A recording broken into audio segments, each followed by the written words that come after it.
एगो नया गाना भी मार्केट में बाजते बा पवन सिंह के हो कि जनी कमाए कलकतिया राजा हर कदू मारली सवतिया मतिया राजा रउआ के जानत तने में आज की मतिया मारली ऑपरेटर साहब तनी हमें रउआ जानकारी बा बताई हमरे के कोड भाषा ऑपरेटर साहब तनी साउंड बढ़ाई तब डाल के बड़ा बढ़िया गाना पवन सिंह के लखो कि जनी कमाए कलकतिया राजा हां मारली सवतिया मतिया राजा। अच्छा मती के मारा जाए बताई कलकत्ता में बड़ा लोग का तो जादू सीखला बा आई बाप हो बाप मतिया मार लेवल यही लय के सहारे मानस एगो चेतावनी भजन है बबुआ। हाँ जी लेकिन हमारा कहे बबुआ हाँ अरे कि चढ़ली जवानी जतन कइला ब्यास जी जिंदाबाद आवे सुगा भजन कइला का है बात लो ना मानी होई परेशानी इधर हो अरे जिंदगी अभी से जतन कइला बाग महाराज 40 वर्ष जी के जिंदगी जियान करी ना ढेर बबुआ नहीं के तो चढ़ली जवानी जतन कइला आवे सुगा भजन कइला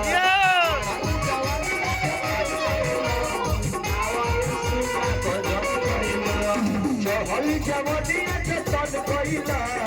आवे बबुआ भजन कइला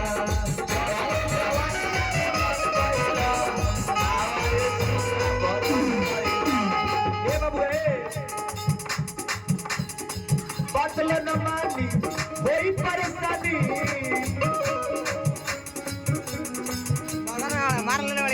बातल न मानी होई परेशानी हमर तू थोड़ा सा हल कइला बातल न मानी होई परेशानी बातल न मानी होई परेशानी आके तू हमर कहल कइला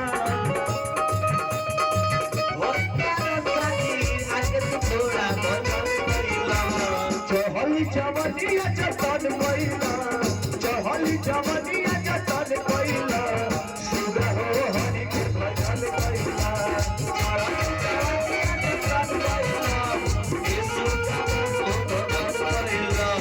चढ़ली जवानिया जतन कइला बबुआ हो हरि के भजन कइला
आखिर काहे कहता रे बबुआ काहे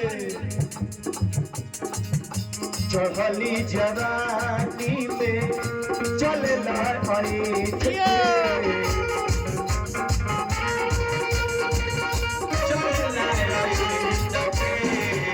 दिन का होई आई बुढ़ा बात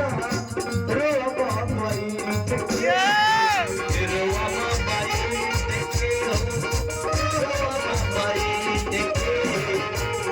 जो हली जवानिया में चले ला बैठ के आई बुढ़ापा तरवा बैठ के अरे जी पर बुलेट भैया गर्दा उड़ा के वो दिन याद पड़ी कि जवानी में अगर भजन कीर्तन कैले रहता तो हई दशा आज ना होई। लेकिन क्या कहे बबुआ चढ़ली जवानिया में चलला आई ठेके चलना माई देखे हो चलना माई देखे आई बुढ़ा पात रोब बैठ के बेड़वा माई देखे रोवा माई देखे काहे कहता काहे काहे बदल न मानी सच कहतानी हाँ बदल न मानी सच कहतानी जिंदगी बाबू जतन कइला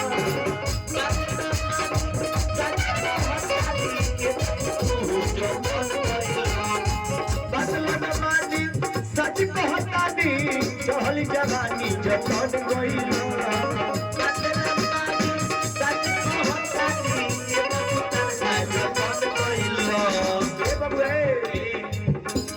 चढ़ल जवनिया जतन कइला आए सोना भजन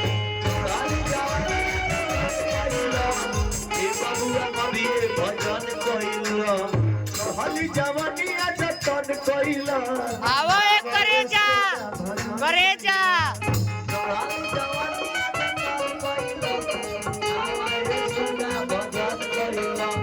चढ़ल जवनिया जतन कइला आवे बाबू भजन कइला